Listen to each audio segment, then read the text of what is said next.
Hey everybody, welcome to their GMG review. Today we're taking a look at Warhammer Age of Sigmar Chaos Battletome Skaven, the first of the 4th edition Skaven Battletomes from Games Workshop that was kindly sent as a complimentary review copy. Now, this comes alongside a pack of War Scroll cards that are in a different size from the faction pack cards that were available just last month and are like in a tarot scale. So if you're familiar with the Song of Ice and Fire, or I believe, I can't think of any other games that use tarot scale for gaming, but the card decks from the competitive play pack for Leviathan, for the most recent Pariah Nexus pack, and also the newer card packs for like any of the competitive like yearly things that Games Workshop do. They're in the same size as this. That does not mean, however, that your faction packs are useless, because they did not reprint any of the faction rules in this card pack. It is just the War Scroll rules, and none of the reference for things like prayers, manifestations, heroic traits, and battle formations, which are identical in this book. There is no change to any of these rules, so you can effectively still use your faction pack cards. In fact, I didn't find any differences in any of the faction pack War Scrolls either, versus what is available in this book. So you can pick this up. It does include the new War Scroll profiles for things like this guy, Vizek Scour. We've also got the Warlock Galvanier is going to have rules in here. We also have Acolyte Globadiers that are just an updated version of Poison Wind Globadiers. The new rule for the Warpvolt Scourgers. I think it's Rattling Warp Blaster also has new rules, but they're the same as the ones that came in the Skaven Tide box. And Critic Foulblade, a couple other new character models, and that's really it. Everything else that's from the, he's a Molder Abomination Brood Terror, is also new in here. So a few new War Scrolls. What I'm going to focus on today is going through that stuff. I'll give you an overview of the color section. It's basically just an update to, yeah, the Skaven are everywhere. They're digging holes through reality in between realms, and you can't get rid of them. Kind of a tale as old as time when it comes to Skaven. There is a wonderful fold out in here, showing off just how big the Verminous Cataclysm is. For over a century, the folk of Sigmar and their allies have fought to establish a beachhead of civilizations in realms all but lost to chaos. While they were gruelingly rebuilding, the Skaven conspired in the shadows to undermine them. The Vermindoom, as the birth of the Gnaw was known, as the result of the Ratmen's spiteful efforts. It's a little bit like an Eye of Terror, but except made by the Skaven. Yeah, they just decided to like upend the realms themselves, and so now we have the Gnaw. And this is the Great Parch. The Ratman cometh, he skitters in his millions from every collapsed mine, every volcanic cleft, every lost chasm, and the bright realm is ruined in his wake, becoming a reflection of his wicked soul. So you can see here, this is just generally what they've been destroying here on the right hand side of this realm, next to the Ocean of Tears. And yeah, and the Gnaw is like it's just a warp infused nightmare now. Because of the efforts basically digging tunnels through time that the Skaven have been doing. So then, yeah, we've got like just the usual war Battletome stuff, which is like the background for the faction itself, description of different clans and councils. So if you're not familiar with Skaven, you got Scryer. They're kind of the warp technologists. Molder, who do like flesh crafting. Pestilence, who make disease. And then there's the clans themselves, sort of like the Verminous, Clan Verminous, which is like the soldiery. They're kind of the military. And each one has its own little leaders, its own machinations. And then it's all color sections. You can see some of the new stuff here, like the Doomflayers. There was an old resin Doomflayer in 8th edition Warhammer Fantasy Battle. This is kind of replacing. The new Globadiers. We've got all the new starter set miniatures in here as well. That's the new Brood Terror. And then, yeah, just a variety, like the Warp Grinder. Plastic updates to kits that were kind of just getting dated, because most of them were in fine cast, previously in metal in the old days. So you can see these lovely kits, along with the Arch Warlock. He's also new. That's the Warlock Engineer from the new Vermintide starter set. And then we got Vizek Scour himself, the Prophet of the Horned Rat, the Verminous Demon Preacher. So he's not a wizard, he's a priest, and has access to all of the priests that are priest spells that are in this book, and we'll go through him in a second. He also has his own army of renown that he can lead. I like this guy, the Brain Rats. The excessive flesh bulking of a Storm Fiend comes at the cost of their intellects. They get little brain rats that like steer them around. It's like a Master Blaster thing. That makes me so happy. And then it's, yeah, the usual profiles for everything. So let's jump into, like I said, battle traits first. The rules. We have the faction rules, the War Scrolls, the rules for the Spearhead. It has the rules for the Knawfeast Claw Pack and the Warp Spark Claw Pack. on Warhammer Community. So the non-feast clawback spray is in this book. It's also the one that's in the Vermintide box set. The Warp Spark Claw Pack is the other one, the one that was using the older miniatures, the older Grey Seer, and I believe it's Storm Fiends, a Warp Lightning Cannon, and still some Clan Rats. It's available for free on Warhammer Community. So one's in here, one's not. I think they're both in the Fire and Jade book, so if you have the Fire and Jade book, don't even worry about it. Then we get the Armies of Renown, some Path to Glory rules for making your own hero. He's like a cool rat hero. And then, of course, the Regiments Around rules, which can be taken in any Chaos armies. There's 2 little units here that can be taken in any Chaos army as well. Like I said, I'm not going to go through every single thing here, because if you are excited about Skaven, this pack of faction rules is downloadable from Warhammer Community. It might be gone when this book comes out, so go get it. As a pre-order, sometimes it comes down to, so I would run, not walk, to go download these, because these rules are identical as far as I can tell. You'll have them in PDF if you don't have them already. And then that also goes for all the War Scrolls. So I checked out like Thankful and Bone Ripper. This is the same as the ones that are in here. So if we line these up, but we don't get, once again, you get the Spearhead cards, but you do not get the cards for the faction rules, right? It just goes right to characters in here. But you do get Vizek, and they're teeny tiny. It's very weird. But the Thankful and Bone Ripper card, although it is like in this new scale, the rules are identical.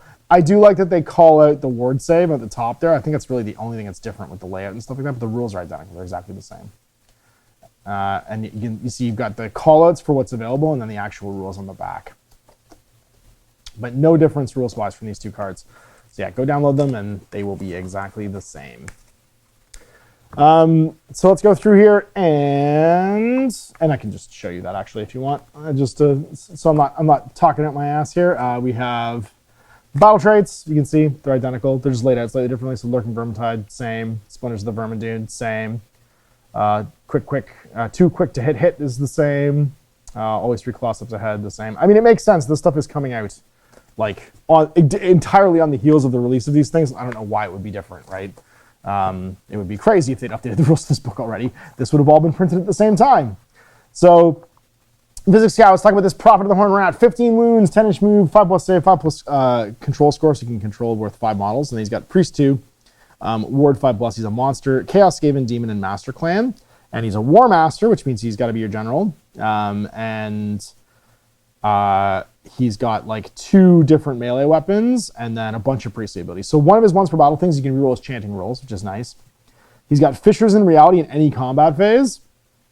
Pick an enemy unit in combat with this unit to be the target. On a 2+, take D3 mortal wounds, equal to the damage of the roll. So D3, roll D3 for every enemy unit in combat with them. So every enemy unit within 3, and just on a 2+, they take D3 mortal wounds. So they always take 2 to 3 mortal wounds. Or so I guess on a 2, they would take 1.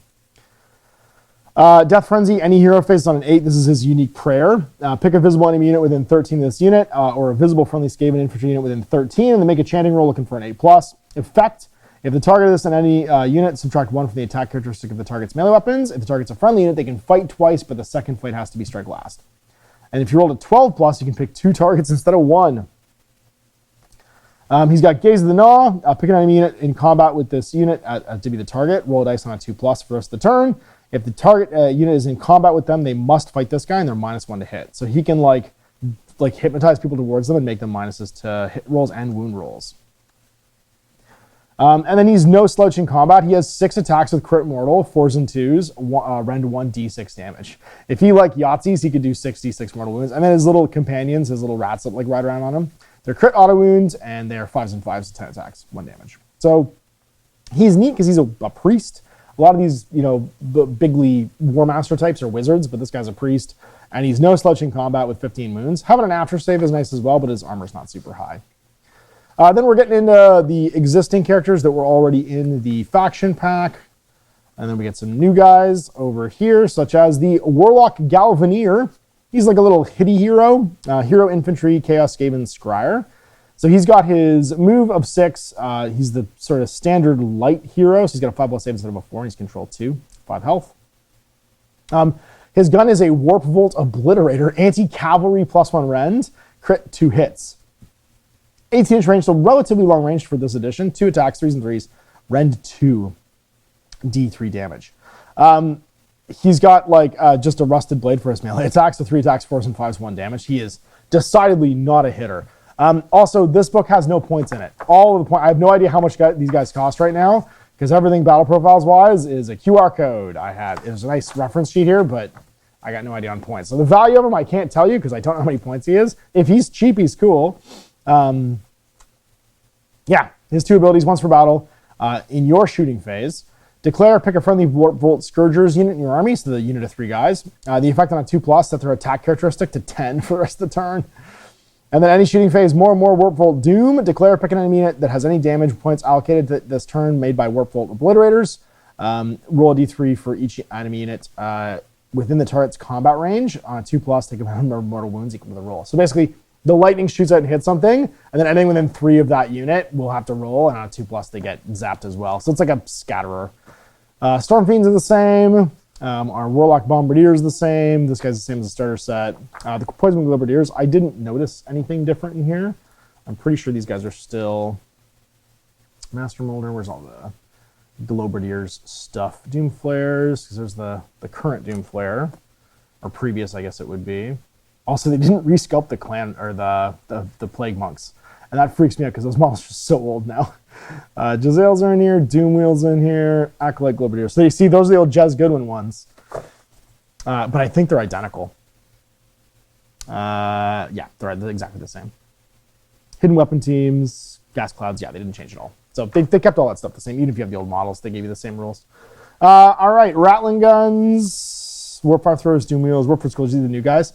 So 15-inch range, same gun as the hero. It's anti-cavalry +1 Ren, crit 2 hits, and he's range 15, 2d6 shots, hits 2s, wounds 4s, Ren 1 damage, and then Rusty Knives are the same as the heroes as well. They got 3 health each because they're a team and a 6+ save. They're a hidden weapon team, so they can pop out while this unit's within the combat range of a friendly clan rat unit that has 5 or more models, and there are no other friendly weapon teams in that unit's combat range. They're not visible unless they're within 13. I like that everything's 13. It's just, it's fun. Rattling Warp Blasters here. This hail of Warpstone bullets. Again, the Doom Flare looked like it was identical, even though it's a new model kit. Yeah, he's exactly the same. Our Warp Grinder with his Drill Fang, D3 shots, 4s and 2s, Ren 3, damage 5, because it's like a super laser. The crew is the same as the other crew. It's 8 health, though, because it's a larger weapon team. And then a 4+ save and control 2. He's got once per battle, Tunnel Skulkers. Now pick this unit up to 1 friendly non-monster Skaven unit that hasn't been deployed, put them in tunnels below. So he basically is it's like a mining cart, like it digs holes in the ground so you can take guys with you, and then they can warp ambush and pop out. If they're in the tunnels below, then pick an enemy unit more than 6 from all their enemy units to be the target. Roll a dice on a 4+, set this unit up within 3 of the target and more than 6 away from all their enemy units. Then set the unit that was in the tunnels below with this unit within 3. So you come out in melee. As long as you're more than 6 from other enemy units, you just like pop out underneath, which is crazy. But you have to be within 3 of the target. So then set up the unit that was in the tunnels below. Yeah. So so he doesn't show up that way. The other one shows up that way. You can send the other guys right into combat. And it's a non-monster Skaven unit. So I think it can be Rat Ogres, because I don't think they're technically monsters, which is amazing. Molders. Rat Ogres can absolutely go. Woof! Just take a big giant unit of Rat Ogres and send them in. Plague Priest, Plague Pack. That's all the same. I can't believe these models are still around. These old Plague Monks, these plastic Plague Monks. Here's our new character, Critic Foulblade. And he gets his own regiment around, so you can take it in other Chaos armies, which is kind of neat. He's got his Warplock pistol, Doom Fang. It's his melee weapon. It's 5 attacks, 3s and 3s, Ren 2 damage, but crit mortal. He's got crit auto wound on the pistol, with only 2 shots though, 3s and 3s, Ren 2 D3 damage. Doom Fang gives him strike first in any combat phase, but he can't use commands. And then you get an enemy hero reputation for cunning. You can pick 2 different eligible units to use the always 3 claw steps ahead ability instead of 1, but at least one of them has to have the Verminous keyword. So like you could use your new, because they've resculpted the whatchamacallit, the Storm Vermin to go with them. And then foster competition, add 1 of the wound rolls for friendly Storm Vermin while they're wholly within 13th units. So his idea is that he's going to lead that. And we'll talk about his Claw Pack. You get him, a unit of Storm Vermin with 10 models, and a Doom Flares unit with 2 models. So it's an automatic, like, you can just buy those 3 boxes and you're ready to go. And it can be included in Blades of Corn, Disciples of Zinch, Magickin and Nurgle, Hedonites of Slanesh, and Slaves to Darkness. He's got Fickle Motives. Add one of the attacks characteristic of melee weapons used by friendly Critics Claw Pack units while you have more victory points than your opponent. Subtract 3 from the control scores of friendly Critics Claw Pack units while they have fewer victory points than your opponent. So if you're doing better, as long as they think they're going to get paid, they fight better. But then they fight worse if you start losing, which I think is funny. And then once per turn enemy hero phase, you can be always 3 claw steps ahead. Declare, pick a friendly claw pack unit that's not in combat. They get the normal move ability as with the movement phase. So they get to do the jump around, even though it's not part of a Skaven army. They get to use one of those battle traits. And then Scryer player loads. Friendly Critics Claw Pack Doomflayers have a 5+ ward while they're within combat range of a friendly Stormvermin unit. So you pair all these guys up, you get a 5+ ward on the flayers. They'll protect him obviously with the bodyguard ability. We got our Clawlord on Knobbeast, Clan Rats and Stormvermin, Master Molders, Hellpit Abomination, which does not have a picture of the model because that model is very old, which I think is funny. But we got our Brood Terror, 12 health, 5+ save, control 5. He's got a Warp Flame Scourger, anti-infantry +1 rend, crit auto wound, 15-inch range, 2d6 shots, 4s and 2s, rend 1d3 damage, and his Chain Flail for crit mortals, and Bladed Limbs in melee. The Chain Flail is 5 attacks, 4s and 2s, rend 2/3 damage, and that Bladed Limb. 3 attacks, 4s and 4s, 1 and 2 damage. He regenerates D6 units at the end of any, or D6 wounds at the end of any turn. Wounds. I gotta start calling them health. I'm never gonna get that right, man. It's been so many editions of this game. It's been wounds forever. 12 health. And then once per turn in any combat phase, he can use his Warpstone Fumes. Roll a die on a 2+ for the rest of the turn. Subtract 1 from hit rolls for attacks made by enemy units while they're within 6 of this unit. So he's got like a cloud of warp stuff that he bangs on and makes everybody choke and not be able to hit as well. He's Monster, Chaos Skaven, and Molder. The cool Deathmaster miniature. I love that model. He's so understated, but just nice. And then Night Runners. I cannot believe they're still selling these 25-year-old miniatures. It's wild to me that they still exist. These are the same. Because they're basically just free miniatures. So, yeah, summon as many. This is the edition where you want to summon as many as you can, and the whole works the same as well. Then we have our Knobbeast Claw Pack. So if you didn't get the rules in the starter set, then this is all available here. It's the same as in the starter set and or in the Fire and Jade book or the Vermintide box. And then Path to Glory, the Anvil of Apotheosis. So this is something new in these books. I love that you make a Skaven hero. So you start off, if you make him an underling, a chieftain, or a clan lord, you start at that level. He has 10 destiny points to spend, choosing like where he comes from. You get to pick a origin or flaw, so you can gain destiny points or lose them doing that. And then you get to choose a Skaven contraption or molder beast. So you can have like a Skaven contraption, like a siege engine chassis. You can ride a Knobbeast or a monstrous horror. And then you pick your upgrades for all your guys. So you can have a range weapon like a Clawed Catapult or a Warp Lightning Strike on your contraption. Or your Molder Beast adaptations could be like Accelerated Regeneration, so he heals, or a Warp Fire Launcher to shoot. And then pick any other upgrades. Like you could be the Alpha Claw, add your control characteristic, be bloated to get your health up, so you can theme him basically to a clan and a style. And then as you play, you get to aspiring and pick ranks from Path of the Master or Path of the Swarm. So you'd be like an aspiring Gracier or an aspiring Clawlord, which I think is awesome. I really hope, because you're making a hero in this, I really hope they publish some adventures to go on. Like, because all we've got for Path to Glory now is how do you make your hero in each of these books? The supplement needs to exist now that is the adventure that hero goes on and like what he takes with him. And I get that that's the core Path to Glory is in the AOS book, but there's so much opportunity here to make like a cool little mini RPG with miniatures. Just make a book, make a supplement, right? And then we have our 2 Armies of Renown, and I should just go through the last of the claw packs here. The Volt Claw Engine Coven. It's also available to all the Chaos Armies, so Blades of Khorne, Disciples of Tzeentch, Magic and Nurgle, Hedonists of Slaanesh, and Slaves to Darkness. You get a Galvaneer, the Scourgers, and a Warp Blaster.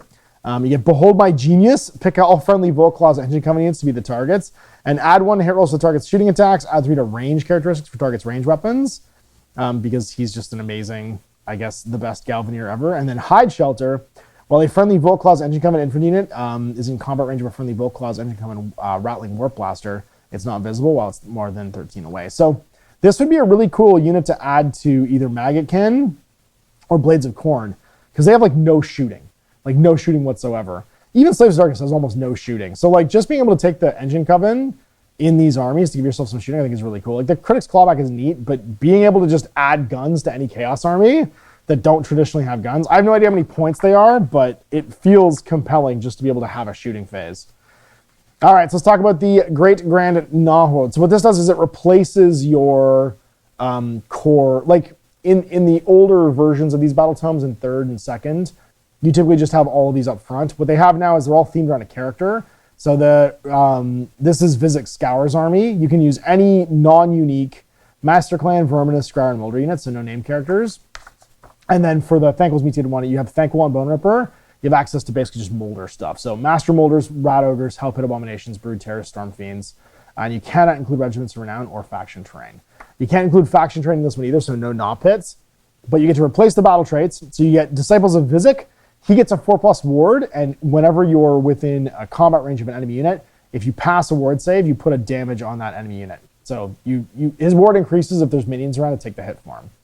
You get Unstoppable Warp Volley. You can use this ability if you have not used any Warp Shatter Throws abilities this turn. Pick 3 friendly Nahor units, and for the rest of the turn, add 3 to their range weapons, but they cannot use commands. So 3 to the range of their range weapons, but they can't use commands. And then it's once per turn in your movement phase. Pick up to 3 friendly Nahor units to be the targets, but you can't have used any Warp Shatter Throws abilities once again. For the rest of the turn, add 2 to run rolls and charge rolls, and then add subtract 1 from their control scores. They speed up, so they can't go as, they don't hold objectives as fast, but they get to move across the table quicker. And then finally, Reckless Abandon. It's pick the same thing. You haven't used any Warp Shatter Throws, but you pick 3 friendly Nahord units.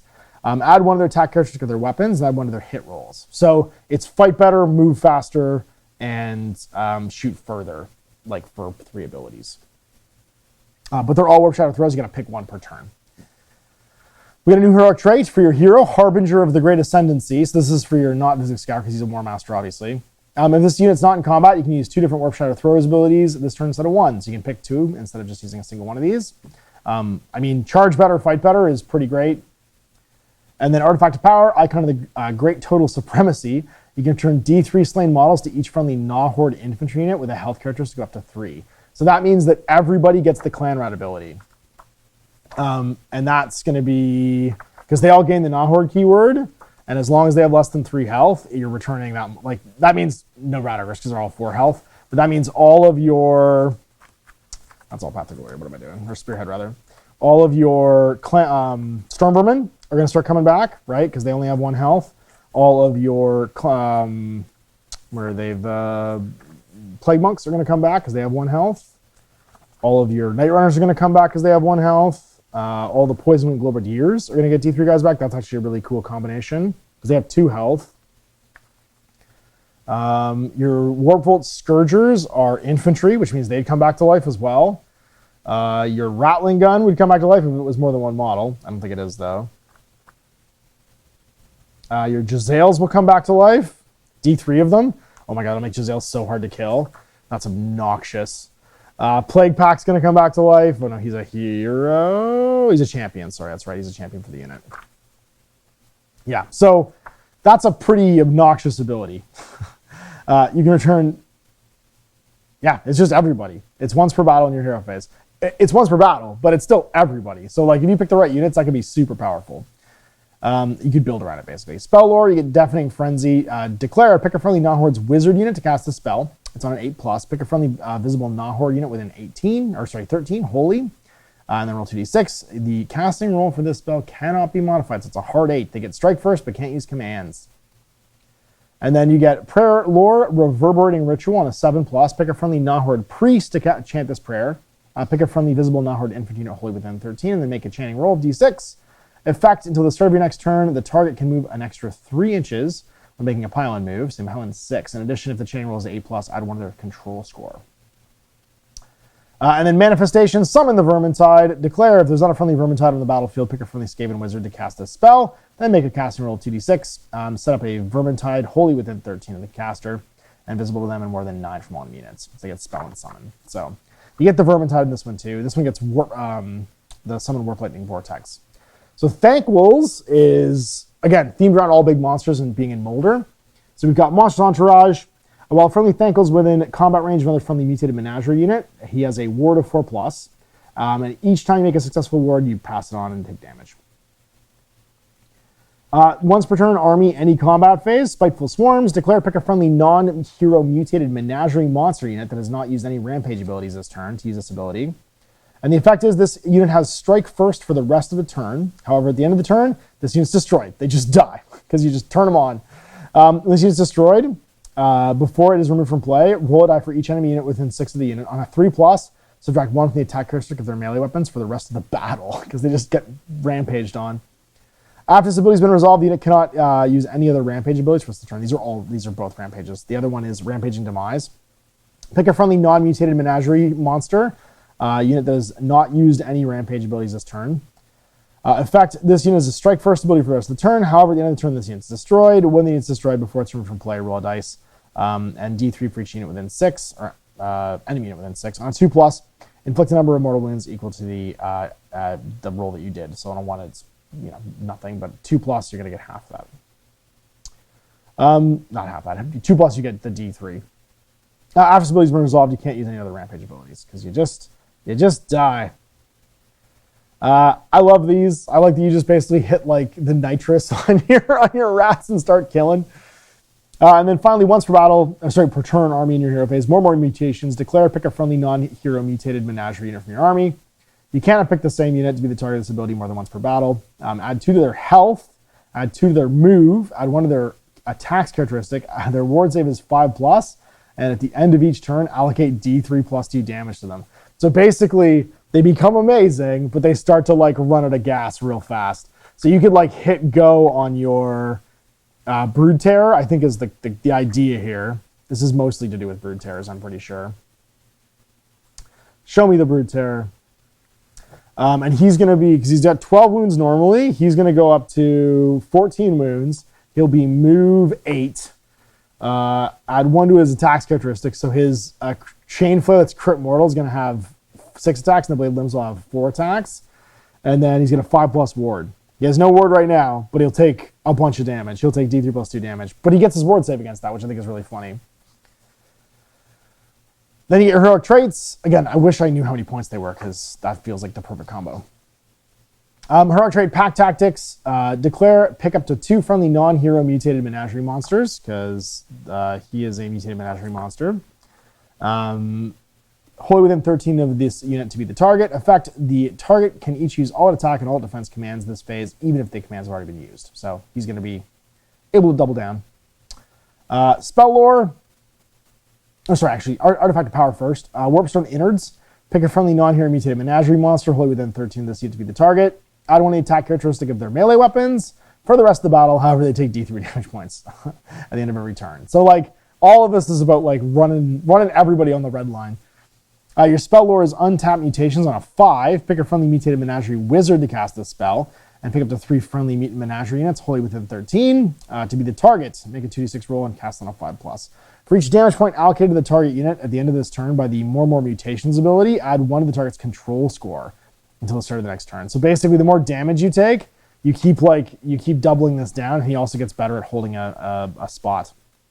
And then your manifestations, you can summon the Warp Lightning Vortex. And that's it. So what do I think of the book? Well, what I like that there's value to the other Chaos armies in here because we can pull out a fighty or shooty little like Regiment Renown, which I think is cool.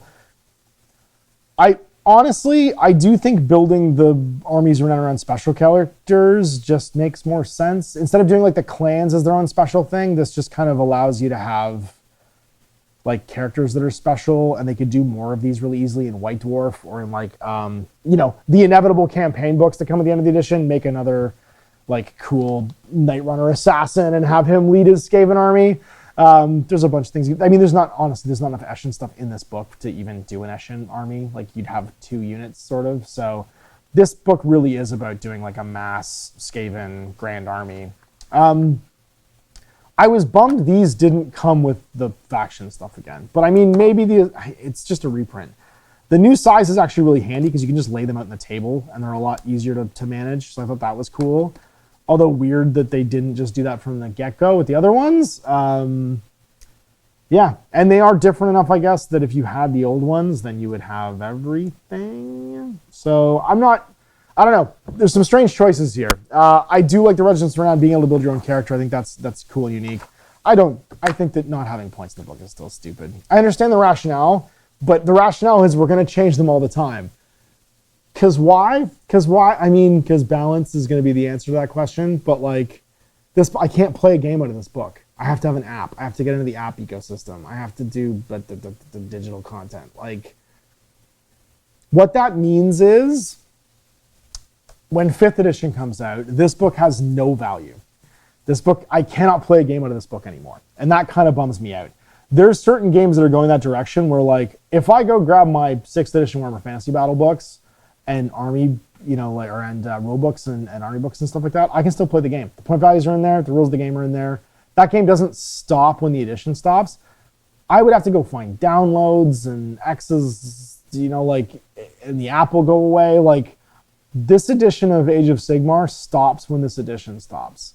And there's something I don't like about the disposability feeling of that. And also of being forced into an app ecosystem.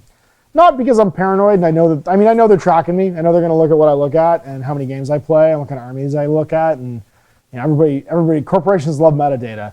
But taking the points out of this book and saying it's for balance feels disingenuous. It's so that we use the app. Honestly, that's why. It's to push us into Warhammer TV and the app ecosystem. And that makes this product feel disposable to me. I can't play out of this book. I have to go find something online. I have to have something besides the price tag of this book. And it's not a cheap book. I think this is $70 Canadian retail. It is $70 Canadian. And the cards are 41. So that's a pretty big price tag for something that I can't use forever. And I get it, modern conveniences, maybe I'm just like showing my age, but I don't like the being forced to be on my phone. I don't like being able to play out of the book. I wish the point values, even if the point values are a date, at least they're in there. You know what I mean? Like, and I can play out of this book forever, this edition of the game if I so choose. This will be the first edition of Age of Sigmar on where the books don't mean as much as the app does, and they're like a gateway into the app. They're important for this section. Right? You keep them around for the lore, but a lot of this is the lore that was printed in the previous edition's book.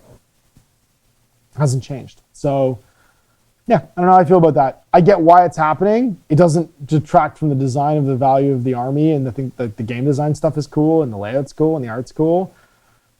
But I don't like that I'm going to get forced to use a digital product from it. So, yeah.